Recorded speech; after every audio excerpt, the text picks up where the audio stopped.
নমস্কার, আশা করি আপনারা সবাই খুব ভালো আছেন। কুকিং অ্যান্ড মাই ভিলেজ চ্যানেলে আবারও একটি নতুন পর্বে আপনাদের সবাইকে স্বাগত জানাই। নতুন রান্নার ভিডিও নিয়ে আপনাদের সামনে চলে এসেছি। আপনারা ভিডিওটি অবশ্যই শেষ পর্যন্ত দেখতে থাকুন, আশা করি ভালো লাগবে। আর আমার ভিডিওগুলি যদি আপনাদের ভালো লেগে থাকে তাহলে সাবস্ক্রাইব করে পাশে থাকার অনুরোধ রইল।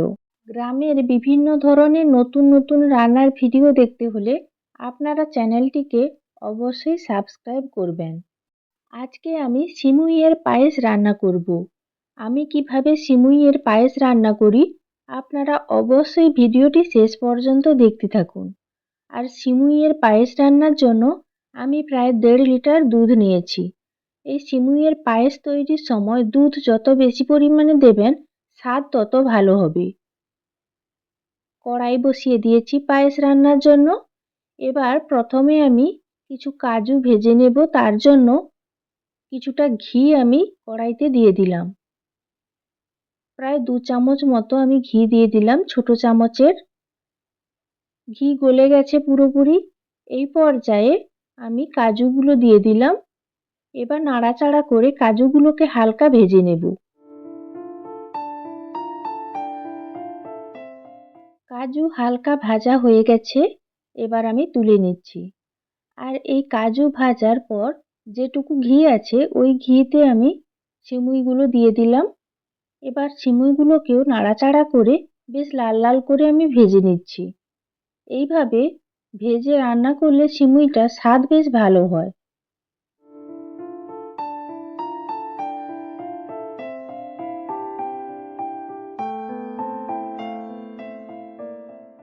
দুই থেকে 3 মিনিট সিমুইগুলোকে বেশ নাড়াচাড়া করে ভালো করে ভেজে নিয়েছি। আর লাল লাল কালার হয়ে গেছে, এবার একটা বাটিতে তুলে নিয়েছি। এই পর্যায়ে কড়াইতে আমি যে 1.5 লিটার দুধ নিয়েছিলাম, গরুর দুধ, সেই দুধ ভালো করে ছাঁকনি দিয়ে ছেঁকে নিয়ে কড়াইতে দিয়ে দিচ্ছি।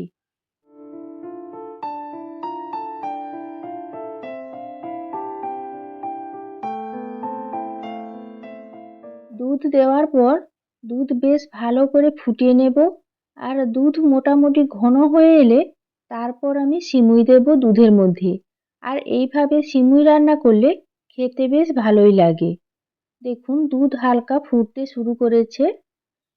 এইভাবে বেশ কিছু সময় আমি দুধটাকে ভালো করে ফুটিয়ে নেব।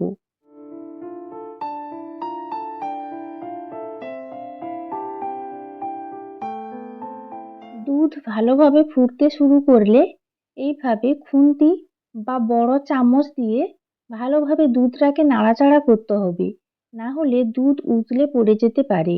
আর এইভাবে ভালোভাবে ফুটিয়ে ফুটিয়ে দুধটাকে বেশ ভালো করে ঘন করে নিতে হবে। আপনারা দেখতেই পাচ্ছেন খুব সুন্দর ফুটতে শুরু করেছে। দুধ ফোটার সময় দুধের মধ্যে যে আপনারা ছোট কালো কালো অংশ দেখতে পাচ্ছেন, ওগুলো কোনো নোংরা নয়। ওগুলো যে সিমুই আর কাজু বাদাম ভেজেছিলাম ওর কিছু টুকরো কড়াইতে থেকে গেছিল, ওইগুলোই কালো কালো দেখাচ্ছে।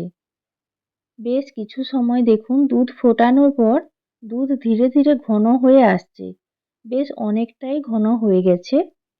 এই পর্যায়ে খুন্তি দিয়ে আমি দুধ বেশ ভালো করে নাড়াচাড়া করতে থাকবো।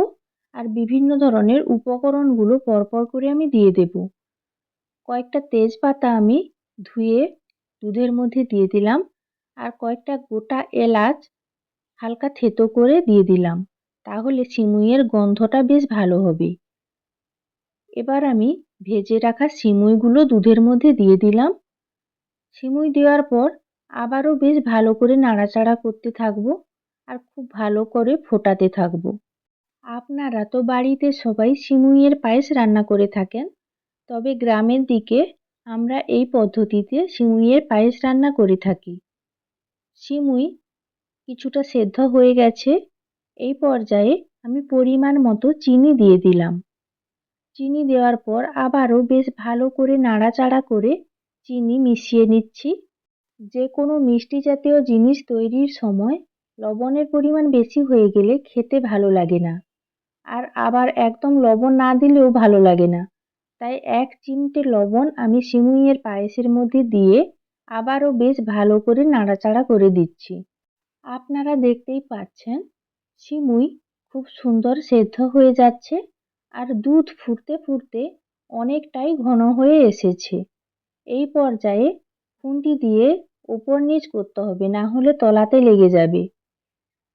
আর এই পর্যায়ে আমি ভেজে রাখা কাজুগুলো দিয়ে দিলাম আর বারবার নাড়াচাড়া করে দিচ্ছি। সিমুইয়ের পায়েস রান্না প্রায় হয়ে এসেছে। এই পর্যায়ে আমি ছোট চামচের ১ চামচ ঘি আমি ওপর থেকে দিয়ে দেব। তাহলে পায়েসের স্বাদ ও গন্ধ দুটোই খুব ভালো হবে। আপনারা যারা ঘি খেতে পছন্দ করেন না, ঘি ব্যবহার নাও করতে পারেন। আবার যারা ঘি খেতে পছন্দ করেন, এইভাবে নামানোর আগে ১ চামচ ঘি দিয়ে বেশ ভালো করে নাড়াচাড়া করে দেবেন। তাহলে পায়েসের গন্ধ যেমন খুব ভালো হবে, স্বাদটাও বেশ ভালো হয়। পায়েস তৈরি হয়ে গেছে। এই অবস্থাতেই আমি নামিয়ে নেব, কারণ ঠান্ডা হয়ে গেলে বেশ অনেকটাই বসে যাবে। সিমুইয়ের পায়েস ঢেলে নিয়েছি আর আপনারা এইভাবে সিমুইয়ের পায়েস রান্না করে পরিবেশন করুন, খেতে অসাধারণ লাগে। সিমুইয়ের পায়েস রান্নার ভিডিওটি যদি আপনাদের ভালো লাগে, লাইক, শেয়ার ও কমেন্ট করবেন।